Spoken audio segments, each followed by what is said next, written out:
Naniniwalang Department of Health na tila tumalaba ang mga last-minute reminder hinggil sa pag-iingat sa paputok bago pa man ang bisperas ng bagong taon.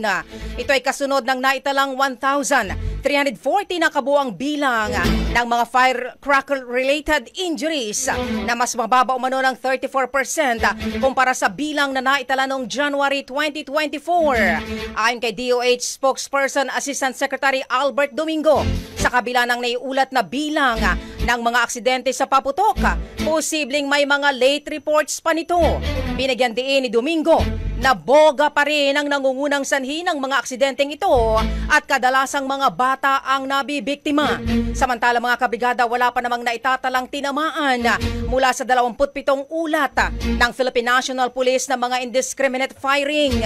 Ayon pa kay Domingo, umaasa silang walang tinamaan mula sa naturang mga pagpapaputok.